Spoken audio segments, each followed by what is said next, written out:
Hey guys, Dante here. So this is episode 2 for Grave Marker. In this episode I'm gonna try my hand at making fake rocks. I got my foam. To fill out the spaces in between the foam, I got my kind of pre-made paper mache mix called Fast Mache. A brand of plaster of Paris, which is just, you know, the same stuff they used to make a cast. My cutting tools, bottles of water, bowls of water, and a hot glue gun to put it all together. So it's my first time doing it, guys, so wish me luck and join me on my bizarre journey. So now I'll switch over from my camera to my crappy microphone as I show you a quick fast forward video of me shaping the foam blocks into pretty much abstract shapes. And then go ahead, duplicate it, and then shrink it down because I want these rocks and boulders to be rounded, not squared, because square is not natural. You take a glue gun, attach the two pieces. Foam takes very well onto glue gun, and then from there you take a X-Acto knife and you can start trimming down all the edges, making it nice and rounded. You know, kind of cut out the shape you're looking for. Now, if you can't get the shape you want just using the foam, and no matter how much you cut or trim, you just can't get it right, you do what I did. You go ahead, you take that paper mache mix I talked about, or any kind of paper mache, you can make it yourself, and you use this to kind of treat the foam like clay. Add the mache to the edges, you add it to the top, you fill in all the gaps you didn't like, and you start just molding it.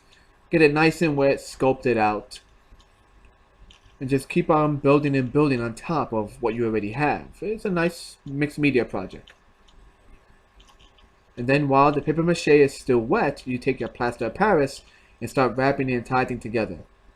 After a while, I just took off my gloves because you just want to work with your hands. Get your hands dirty. This is a project where you got to get dirty. You can't be prissy about it. Get everything nice and wet, and make sure to continuously rub the plaster wraps until you pretty much erase all the seams. You don't want people to know this is made from strips of paper. And in my case, I wrapped it all around the edges and top but kept the base open. I want the foam base to be exposed because I have to glue it down onto something. If you attach the paper plaster paper and then try and glue that, chances are it's going to break right off.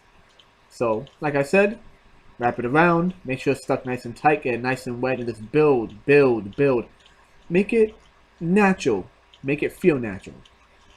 In the end, I then went and took a small piece, or a small little bundle of mache I had left over, and just stuck it right on top, just like that, to give my rock a nice little peep. And then from there, I just went ahead and did the next several batches.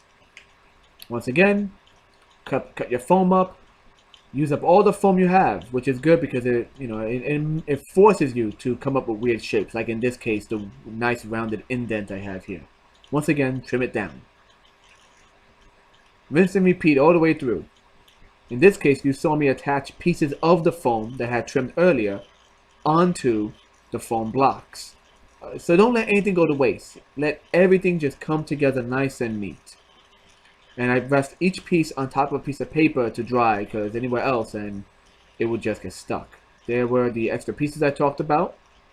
In the end, I ran out of regular foam and had to use egg carton that I just glued those extra pieces right onto to give myself a nice blocky stone that still worked just as well. 1, 2, 3, 4, and 5. Not bad, huh? As you can see, I also added some extra smaller rounded pieces, and then I took all of them and I spray painted them black for a nice base. I mixed some white, black, and brown paint. I wanted more natural colors than just gray, because regular rocks aren't just gray.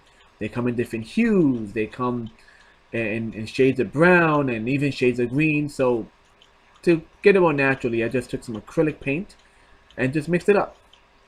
The acrylic paint works beautifully. It adheres even onto the material after it's been spray painted. And of course, it's and it's a quick drying time, so you can't go wrong with acrylic paint.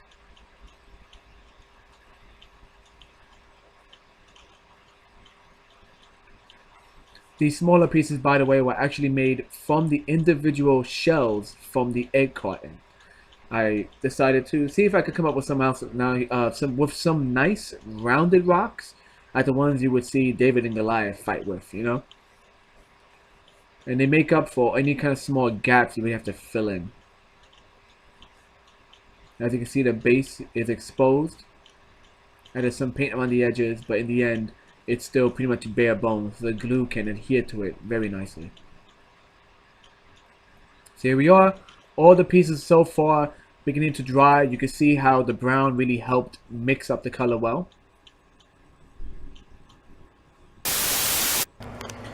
Now to help cover the base, I also put some masking tape around the exposed pieces of plastic. You remember the whole thing was wrapped in plastic originally, and I'm going to paint this the same color as the rocks.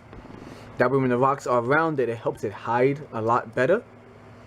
And if I need to, I'll even paint this as well, but I'll do that after the rocks are glued on. I'll probably paint beneath it black, because I don't want to paint it, try to glue the rocks on, and rather than be glued to this, it'll be glued to the paint and it'll just come right off.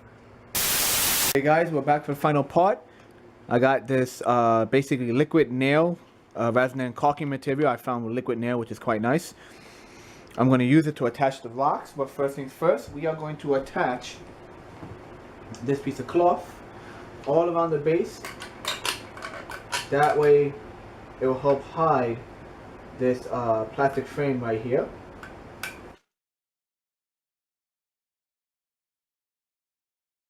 And just add liquid nail wherever we can, and then we'll start attaching.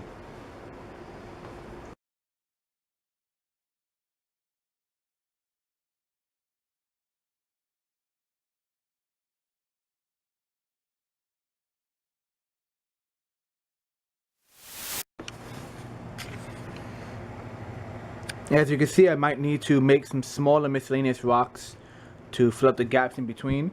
Since I did the shapes pretty free-form, they're not like puzzle pieces, they don't fit perfectly. So as the main base continues to dry, I quickly put together some miscellaneous stones using leftover egg carton, wrapped with, once again, the fast mache, and plaster of Paris. Different sizes, different textures, just to fill out the gaps. Speaking of which, I had so much of this paper mache mix, I smeared it in between the cracks on top of the liquid nail, which means I could go back in there and paint it shades of brown to indicate dirt and moss that's growing on these stones. And then of course I'll probably go in and add some black details here and there to make it pop a bit more. And the final piece is yet to come. So here it is in the entirety, the grave marker. It's a skinny stick pretty much, held together with the canvas cloth material and special rivets and stubs to hold the piece together so it can still be dismantled. But of course the real trick are the stones. These are the completed stones in the bottom, all made of foam, some plaster of Paris, some plaster wraps, and acrylic paint, and they work very well. There's a good weight to it all together, thanks to the addition of a little bit of plaster and plaster cement mix, if you would. In between, I used an expanding foam filler to fill up all the gaps, which I then painted a dark brown to resemble dirt. On the bottom, you can see all the secrets beneath it, the plastic base, the expanded foam right there, which has not been painted, but the bottom does not matter. As long as it's nice and heavy, it looks good on camera as stone, and it holds the whole thing up pretty well. And that's that. This is the completed grave marker. Once again, big shout out to all my fellow YouTube video makers who showed me various ways of how to make fake stone. This stuff is great. In the end, it's lightweight. You can use it for background details, for actual props. If you want to toss it at people, do be careful because it's still a plaster wrap, so it's not soft foam. It's hard. You can hear as I knock on it. But yeah, that is it. That is our stone base. Not bad for my first try, I would say. I wish I could have used a thicker piece of wood for the overall cross, but you use what you got. Hope you guys like it. And as always, I'll see you in future videos, guys. Let me see if I get you in frame. There we go. I'll see you in future videos. Hopefully by then Tricks will be feeling better and the editing will get better for the videos as well. So until next time, this is Quick Vids. I'm Dante, and I'll see you later. Bye, guys.